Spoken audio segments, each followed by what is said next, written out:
தினமலர் ஆன்மீகம் நேயர்களுக்கு அன்பு வணக்கம். இப்பெல்லாம் குழந்தைகள் கிட்ட உட்கார வச்சு அவங்க கிட்ட ஒரு தமிழ் பாட்டு சொல்லு அல்லது ஒரு ஸ்லோகம் சொல்லு அப்படின்னா அதை அவங்க வாயிலேருந்து வர வைக்கிறதுக்குள்ள பெற்றோர்கள் படுற பாடு சாமானியம் இல்லை. ஆனால் அந்த ஆர்வத்தை சின்ன வயசுலேயே உருவாக்கிட்டோம் அப்படின்னா அந்த குழந்தைகளுடைய வளர்ச்சி அபரிமிதமாக இருக்கு. நீங்கள் நம்ம ஊர்களில் நிறைய பேரை பார்த்துருப்பீங்க. பெரிய ஆடிட்டராக இருப்பார் அல்லது பெரிய பிஸியான வக்கீலாக இருப்பார். வேற ஏதாவது ஒரு டிபார்ட்மெண்ட்டில் ஒரு பெரிய சயின்டிஸ்ட்டு அல்லது ஒரு ஐடி டிபார்ட்மெண்ட்டில் இருக்கிறவங்களா இருப்பாங்க. ஆனால் அவங்க தன்னுடைய தனிப்பட்ட வாழ்க்கையில் நம்முடைய ஹிந்து தர்மம் சொல்லி தந்திருக்கக்கூடிய மந்திரங்கள் எதையாவது ஒன்று அவங்க ஒரு பெரியவங்க மூலமாக உபதேசம் பெற்று அந்த உபாசனையை தொடர்ந்து செய்வாங்க. அதை மாதிரி செய்கிறவங்க அவங்களுடைய துறையில தனித்துவமாக ஷைன் பண்றதை நாம நிறைய பார்த்துட்டு இருக்கோம். அப்படின்னா இந்த மந்திரங்களுக்கு என்ன பெரிய பெருமை இருக்கு அப்படின்னா ரொம்ப பெரிய பெருமைகள். ஏன்னால் ஒவ்வொரு மந்திரமும் நமக்கு சொல்லக்கூடியது இந்த வாழ்க்கையில் ஏற்படக்கூடிய பல துன்பங்கள் தடைகளை எல்லாம் தாண்டுவதற்கான ஒரு பெரிய வழியை நமக்கு சொல்லி கொடுக்கின்றது. அதனால தான் பெரியவங்க சொல்லுவாங்க, எல்லாத்துக்கும் தலைமை மந்திரம் அப்படின்னா காயத்ரி மந்திரம் அப்படிங்கிறது நமக்கு தெரியும். ஆனால் பர்டிகுலராக குறிப்பாக ஏதாவது ஒரு விஷயத்துக்கு அப்படின்னா அதுக்குன்னு தனியான ஒரு மந்திரத்தை நமக்கு சொல்லி கொடுப்பாங்க. இன்னும் எளிமையாக சொல்லணும்னா, இப்போ நம்ம தினம் உடம்பை பராமரிக்கணும், அதில் நல்ல உணவு சாப்பிடணும், உடற்பயிற்சி பண்ணணுங்கிறது தினப்படி வாழ்க்கையில் கடைப்பிடிக்க வேண்டியது அப்படின்னாலும், ஏதோ ஒரு சின்ன உடல்ல ஒரு வயிற்றுல ஒரு பிரச்சனை, பல்லுல ஒரு பிரச்சனைனா அதுக்குன்னு தனியா ஒரு மருந்து சாப்பிட்றோம் இல்லையா, எடுத்துக்கிறோம் இல்லையா, அது மாதிரி இந்த மந்திரங்கள். அப்படி இங்கே ஒரு பெண் இந்த தேசத்துல தான் தன் கணவனுடைய வாழ்க்கை இவ்வளவுதான் தெரிந்து கல்யாணம் பண்ணி கொண்டு அதற்கு பிறகு அந்த வாழ்க்கையில இருக்கக்கூடிய விதியையே தன்னுடைய பக்தியால மாற்றி இருக்கிறாள் என்று சொன்னால் அவள்தான் சத்யவானுடைய மனைவி சாவித்ரி. இந்தியாவினுடைய அஸ்வதேசம் அப்படிங்கிற பெரிய தேசத்தினுடைய மகாராஜா சத்யவான். இந்த சத்யவானும் சாவித்திரியும் ஒருத்தருக்கொருத்தர் விரும்புகிறாங்க.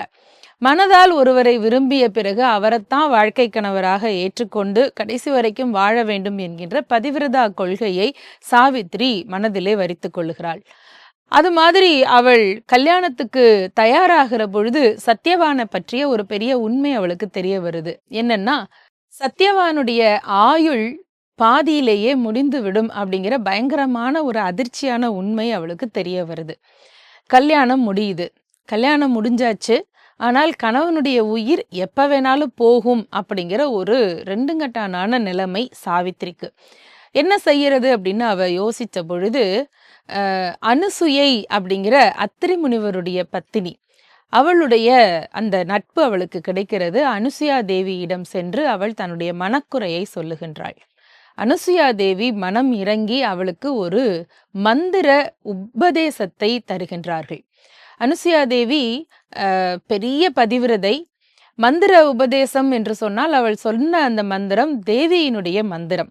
அதுவும் மாங்கல்ய பலத்தை அதிகம் தரக்கூடிய ஒரு உன்னதமான மந்திரத்தை சாவித்திரிக்கு அனுசுயா தேவி உபதேசிக்கின்றார். இந்த மந்திரத்தை சொல்லி நீ தினம் தினம் பராசக்தியை பூஜை செய், உன்னை வாழ்க்கையில ஏற்படக்கூடிய பெரிய சங்கடத்தையும் அது மாற்றும் அப்படின்னு சொல்லி கொடுக்குறாங்க. இப்போ அந்த மந்திரம் என்ன? மங்களே மங்களாதாரே மாங்கல்யே மங்களப்பிரதே மங்களார்த்தம் மங்களேசி மாங்கல்யம் தேகிமே சதா. இந்த மந்திரத்தை அனுசுயா தேவி கிட்ட சாவித்ரி உபதேசம் பெற்ற பிறகு நாள்தோறும் விடாமல் காலையிலையும் மாலையிலையும் தேவி உபாசனை செய்கின்றாள். அம்பிகைக்கு பூஜையை ரொம்ப மன ஒருமைப்பாடோடு நம்பிக்கையோடு செய்கின்றாள். இந்த மந்திரத்தையும் விடாமல் தினம் அவள் உச்சாடனம் செய்து கொண்டே இருக்கின்றாள். காலம் ஓடிக்கொண்டே இருக்கிறது.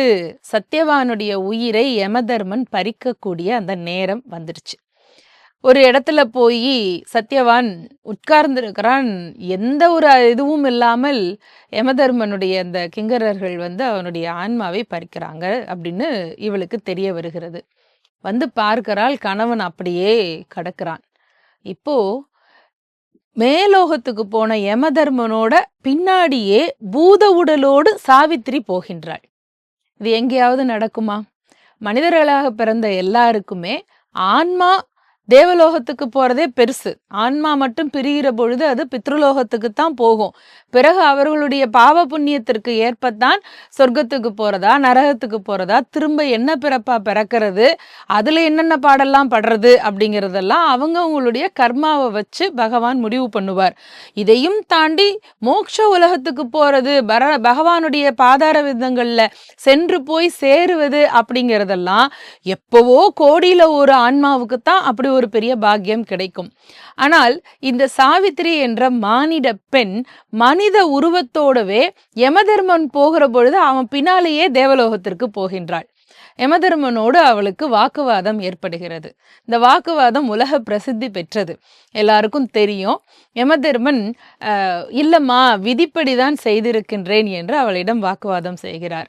அப்போ சாவித்திரி சொல்றா, இல்ல, நீங்க அந்த மாதிரி செய்யக்கூடாது, என் வாழ்க்கை பாதியிலேயே அழிந்து போவதற்கு நீங்கள் காரணமா இருக்கக்கூடாது, அப்ப எனக்கு ஒரு வரம் கொடுங்கள் என்று சொல்லி என்னுடைய மாமனாருக்கு வாரிசு வேண்டும், எனக்கு பிள்ளை வேண்டும் அப்படின்னு சமத்காரமா ஒரு வரத்தை கேட்கிறாள். யமதர்மனும் அந்த வரத்தை கொடுத்துடுறார். சரி, பிள்ளை வேணும் அப்படின்னா அது சத்தியவான் மூலமாகத்தான் எனக்கு வேணும். இப்போ இந்த இடத்துல யமதர்மனுக்கு ஒன்றும் விவரம் தெரியாமல் இல்லை. இப்போ நம்ம நிறைய புராண கதைகள்ல எல்லாம் படிச்சிருக்கிறோம் இல்லையா? இப்போ குந்தி கூட மகாபாரதத்துல வரும், மந்திரம் சொல்லி சூரிய பகவானை நோக்கி வணங்கின உடனே அவருடைய அந்த சூரிய கிரகத்திற்குள்ளே இருந்து கர்ணன் வந்து குந்திக்கு பிள்ளையாக பிறந்தான் அப்படின்னு நாம படிச்சிருக்கிறோம் இல்லையா?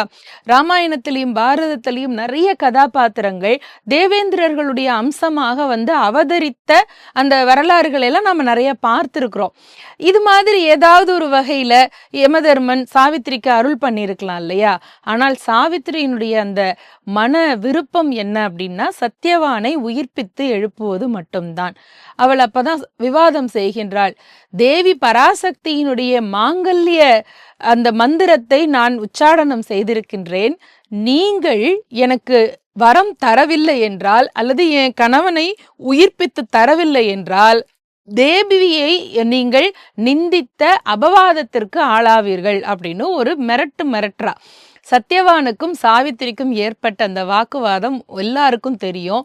ஆனால் தேவியின் மீது அவள் கொண்டிருந்த ஆழமான பக்தியும் அந்த மந்திரத்தின் மீது அவள் கொண்டிருந்த நம்பிக்கையும் தான் இங்கே அதிகமாக பேசப்பட வேண்டும். யமதர்மன் பார்க்கிறார், சத்தியவானை அங்கே இருக்கக்கூடிய உடலை காட்டுகின்றார். பார்த்தால் சத்தியவானுடைய உயிரை நான் மாய்க்கவில்லை, அவனுடைய அந்த ஒரு மூர்ச்சையான நிலையில தான் அவனுடைய உடல் இருக்கு. உயிரை எடுத்த பிறகு திருப்பி தருவது என்னுடைய தர்மம் இல்லை. அதனால உன்னுடைய அந்த தேவி உபாசனை பூஜையை பற்றி நான் தெரிந்திருந்ததனால் உன் கணவனை உயிர்ப்பித்துதான் வைத்திருக்கின்றேன். அதனால நீ போய் அவனோடு மகிழ்ச்சியாக வாழு என்று யமதர்மன் சாவித்திரிக்கு அருள் பாலிக்கின்றார். சாவித்திரியும் வருகின்றாள். அதன் பிறகு சத்தியவானும் சாவித்திரியும் சேர்ந்து மிக மகிழ்ச்சியாக வாழ்கிறார்கள் என்றது அந்த கதையினுடைய ஓட்டம். சரி, இருக்கட்டும். இதுல நாம தெரிந்து கொள்ள வேண்டியது என்ன என்றால், விதி எல்லாருக்கும் பொதுவானது. யமதர்ம ராஜாவிடம் இருந்து தப்பிப்பது என்பதே முடியாது. அவர் மிகச் சரியான முறையிலே தான் ஒவ்வொருவருடைய வாழ்க்கையையும் நிறுத்தி வைத்திருக்கிறார். ஆனால் சத்தியவானுடைய உயிரை காப்பாற்றுவதற்கு சாவித்திரி எடுத்துக்கொண்ட முயற்சியும், அவள் பல காலமாக எடுத்துக்கொண்ட அம்பிகை உபாசனை பூஜையும், அந்த மந்திரத்தின் மீது, மாங்கல்ய மந்திரத்தின் மீது அவள் கொண்டிருந்த நம்பிக்கையையும் உலகோருக்கு நாம் காட்டித்தர வேண்டும் என்பதற்காகத்தான் யமதர்மன் அவள் மீது கருணை புரிந்தார். அப்போ ஒரு மந்திரம் என்பது நமக்கு ஏதோ வாய்னால சொல்லிட்டு போறதுன்னு இல்லை, ஒவ்வொரு சொல்லும் மந்திரம் போல் வர வேண்டும் என்று சொல்லுவார்கள் இல்லையா? அப்படி அந்த மந்திரத்தின் மீது நாம் நம்பிக்கை வைத்து தினந்தோறும் வழிபாடு செய்தால் வேண்டியதை அருளக்கூடிய அந்த சக்தி, பராசக்தி நமக்கு துணையாக எப்பவுமே இருப்பாள். நன்றி.